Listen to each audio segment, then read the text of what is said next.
Well, for a lot of people, the Pan-Africanist Congress of Azania is little known as a political entity. Yes. But everything you are articulating is very much in tune with what they say as well, because once upon a time you were a member, yes, and it was led by Robert Mangaliso Sobukwe, who is almost written out of the history of South, yes, Africa.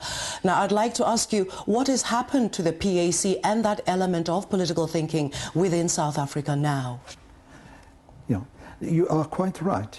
Robert Sobukwe was on Robben Island. He was held there for 6 years, and he was the only prisoner in the world who was held on Robben Island as a political prisoner due to a law passed in Parliament just for him. Yeah. And it's known as the Sobukwe Clause. And every year they had to renew his detention, and they had a very good reason, because they compared him to the late Albert Luthuli, Chief Albert Luthuli, and said, why couldn't you just ban Sobukwe but release him from Robben Island? And the then Minister of Justice said, it's like comparing a heavyweight boxer with a flyweight boxer. Sobukwe had a lot of clout, and his most important clout was intellectual. And that, sadly, that heritage has not been very well looked after, because what is now called, people called coloureds, he rejected and said those who are called coloureds are in fact indigenous Africans, because they're descendant from mothers or fathers who were indigenous. And if I could interrupt you a little bit, he is the only African who I've heard defining an African not by the colour of their skin or even by their heritage, but yes, by their love of the motherland Africa. And he saw that as the only way to resolve the contradictions to do with racial heritage within South Africa. Did you agree with that? Yes, I fully agree with that. Yeah. That is why I eventually joined the PAC. I was fortunate enough to serve for some period as chairman of the Western Cape, and subsequently as National Secretary General.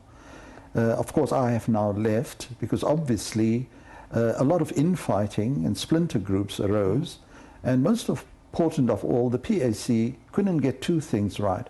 One was to have a sustainable financial backing, and the second one was a lack of a proper administrative structure.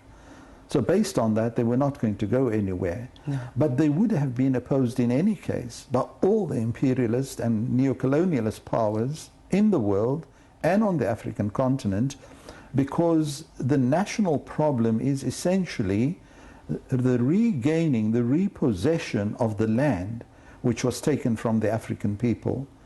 So today, as we are talking here, there is a clause in the Constitution, in fact in the Bill of Rights, it's clause 25, which says that no land will exchange hand except through due process of law, which meant you've got to wait until they decide on this idea of willing buyer, willing seller, which they tried in Zimbabwe. Okay. And this brings me up to another issue I'd really like to discuss with you in some depth. It is to do with another land question, the situation of Palestine. Yes. And you have said that the legacy of apartheid is very similar to the existence of Zionism. Could you tell us why this analogy is so strong in your mind? Yeah. Perhaps you've got my quote wrong, because I don't see similarities, because Zionism is 1,000 times worse than apartheid. So we are not so much interested in the similarities, but in the dissimilarities. In all the years that we were under the colonial rulers from 1652 until the apartheid regime took power in 1948, we have never ever had an African township bombed with F-16 fighters. We have never had massacres on the scale that have taken place in occupied Palestine. And when I say occupied Palestine, I mean the entirety of Israel that was established in 1947, and also the subsequent conquest, 1967, and the expansion, taking away of East Jerusalem, the West Bank, etc.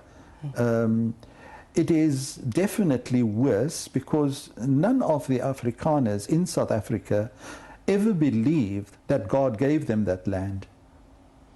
Whereas the Zionists are saying that the only title deeds they have to the land of Palestine is the Bible. So that makes it worse. And my understanding of history as well is before they decided upon Palestine, they were considering a certain part of Africa as the homeland for the Jews. Uganda, to be precise. Yes. Yeah. Okay. But it's good to share platforms with the rabbis of the Neturei Karta, because they don't believe that Israel has a right to exist and that no Jew has the right to take land belonging to another people. So it is this lie that there will be land, people without land, right, taking land without people. But that was not true. When the last British census was held in then the Palestinian Mandate, they actually discovered that only 10% of the population were classified Jews.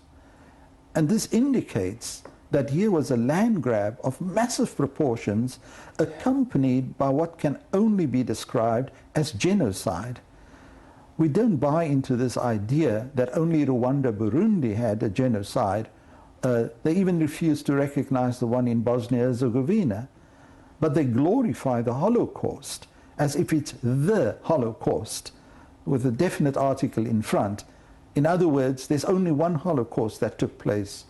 But if Holocaust means to eradicate the whole or part of a population, especially the civilian population, through deliberate, systematic extermination, then I would say the bombing of Hiroshima and Nagasaki also counts as a Holocaust.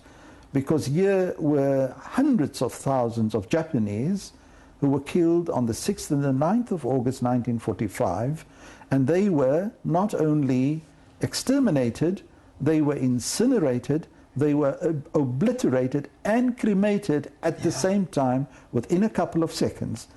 Now that is a genuine Holocaust. People were consumed by fire. Okay, do you feel a lot of the points of view you are articulating, some might call as extremely radical or leftist, whatever term they want to use. Yes. Do you feel that in the course of time, everything you are articulating will actually be common knowledge, as some of the things you've said about South Africa since so-called liberation is now common knowledge and understood by a lot of people? Do you feel in the course of time similar things will be thought about the existing state of Israel? Yes, most definitely. The fact that there is a big clash within Israel between the Orthodox Jews and the Zionists. Theodor Herzl said that Zionism must remain secular.